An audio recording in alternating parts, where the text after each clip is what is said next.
Asterisk. Did you know that studies suggest 76% of men are more attracted to brunette women? At first glance, it might seem like just a preference, but what if there's something deeper at play? Something hidden in the subconscious mind, shaping attraction in ways we don't even realize?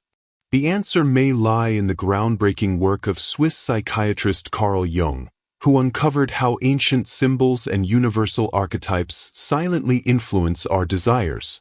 Jung believed that buried within all of us are primal images, the collective unconscious, that shape how we perceive beauty, love, and even hair color. Could brunettes, with their rich, dark tones, be tapping into something far older than modern dating trends? Are men drawn to them because of an invisible psychological blueprint? Today, we're diving into the hidden forces behind attraction, why some see brunettes as mysterious, sophisticated, or even unconsciously maternal. This isn't just about looks, it's about the mind. Multiple studies have revealed a fascinating trend. When surveyed, a significant percentage of men express a preference for brunette women. One notable study, often cited in discussions of attraction, suggested that around 76% of men found brunettes more appealing compared to other hair colors. Evolutionary psychology offers some compelling explanations. Throughout human history, certain traits have been subconsciously linked to fertility, health, and reproductive fitness.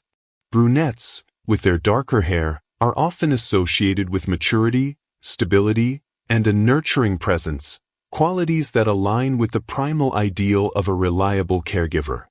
This connection may stem from deep-rooted instincts, where a woman's appearance signaled her ability to provide security and longevity in raising offspring. In contrast, blonde hair has long been tied to youthfulness and playfulness, likely because lighter hair is more common in childhood and tends to darken with age. This association may explain why blondes are often perceived as fun, carefree, or even naive, traits that, while attractive in some contexts, don't always convey the same sense of enduring stability as brunettes. Redheads, on the other hand, occupy a unique space in the psychology of attraction. Their rarity alone makes them stand out, but cultural narratives have painted them as fiery, unpredictable, and even exotic. While this can be alluring, it may also introduce an element of perceived volatility, making brunettes the more balanced choice in the eyes of many men. Beyond biology, cultural influences play a massive role in shaping these preferences. Media and art have reinforced certain stereotypes. Brunettes are often portrayed as intelligent, sophisticated, and mysterious.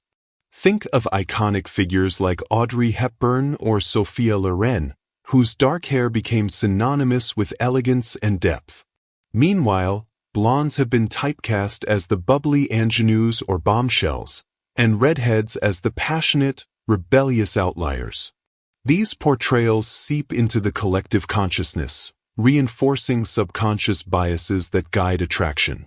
So while evolutionary instincts may set the foundation, culture builds the framework that defines what we find desirable, and for many, brunettes embody the perfect blend of warmth, wisdom, and timeless allure.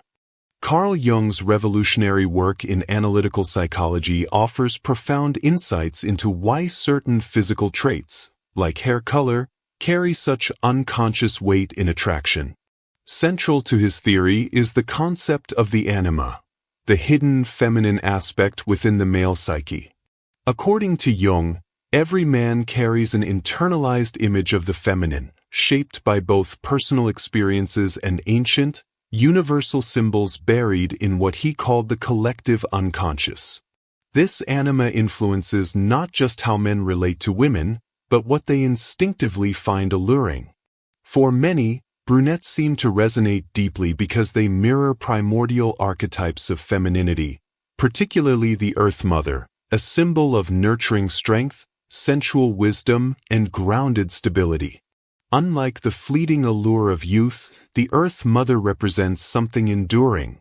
Her dark hair evokes the fertile soil, the depth of the forest and the comforting shadow of shelter. She is both protector and muse, embodying a timeless magnetism that transcends superficial trends. This contrasts sharply with the archetypes often tied to lighter hair colors. While blondes may channel the eternal child, playful, innocent, and brimming with youthful energy, brunettes frequently align with the Sophia archetype, named after the Greek goddess of wisdom. Sophia represents depth, intuition, and a quiet, knowing power. Where the eternal child delights, Sophia understands. This dichotomy plays out in cultural narratives. The blonde is the sunlit ingenue, while the brunette is the enigmatic heroine with secrets in her eyes. Jung might argue that this isn't mere coincidence, but a reflection of how archetypes subconsciously steer our preferences. For men seeking not just attraction but connection, the Sophia-like qualities of brunettes, perceived wisdom, emotional richness, can feel subconsciously like a homecoming, a meeting of souls rather than just surfaces. Yet Jung's theories also acknowledge the shadow side of these symbols. Dark hair carries an air of mystery, even danger, the unknown that both fascinates and unsettles.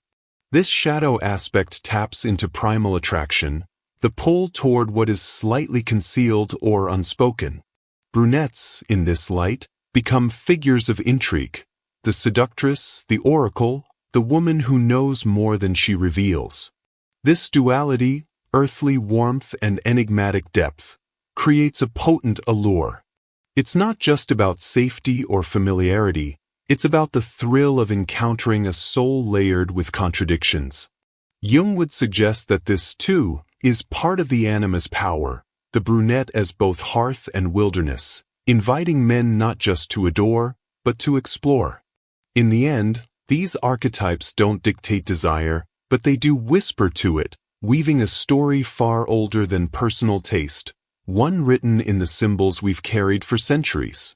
Beyond universal archetypes and evolutionary impulses, our personal histories play a pivotal role in shaping attraction, often in ways we don't consciously recognize. Psychologists have long noted that men frequently gravitate toward partners who share physical or temperamental traits with their mothers, a phenomenon rooted in early attachment. A brunette mother, for example, may imprint an unconscious template of warmth and familiarity, making darker hair a subconscious signal of comfort and trust. This isn't about deliberate comparison, but rather an invisible emotional shorthand, the mind equating certain features with the safety of childhood bonds. Of course, this dynamic isn't absolute, but it underscores how deeply personal experience intertwines with desire, blurring the line between nature and nurture in attraction. Meanwhile, society reinforces these preferences through relentless storytelling. Classic Hollywood offers a striking case study. Brunettes like Audrey Hepburn and Sophia Loren were cast as poised, intelligent, and magnetically sophisticated, while blondes like Marilyn Monroe and Brigitte Bardot became symbols of bubbly sensuality. These portrayals didn't just reflect existing stereotypes, they cemented them, teaching generations what each hair color meant. Even today, media tropes persist. The brunette is the witty best friend turned love interest, the CEO in a power suit, or the enigmatic artist. Blondes, by contrast, are still often framed as the sunny girl next door or the fantasy, manic pixie dream girl.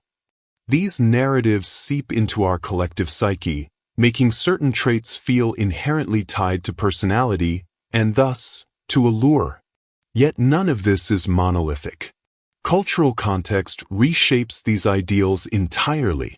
In Brazil, for instance, sun-kissed blondes are exoticized, while in parts of Scandinavia, brunettes stand out against a sea of fair hair. Similarly, individual experience overrides generalizations. Someone who adored a fiery red-headed first love may forever associate that hair color with passion, just as another might link brunettes to a childhood bully.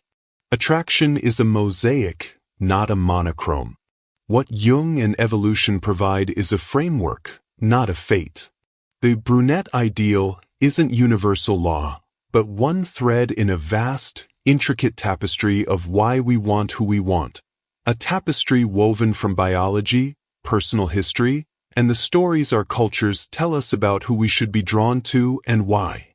While statistics and psychological theories suggest a leaning toward brunettes, it's crucial to recognize that attraction defies blanket generalizations. Human desire is wonderfully messy and unpredictable. What resonates deeply with one person may leave another completely unmoved. Some men are drawn to the vibrant energy of blondes, others to the striking rarity of redheads, and still others find themselves captivated by traits that have nothing to do with hair color at all. This diversity in preference speaks to the rich complexity of human psychology, where individual experiences, cultural backgrounds, and personal quirks all collide to shape who we find appealing.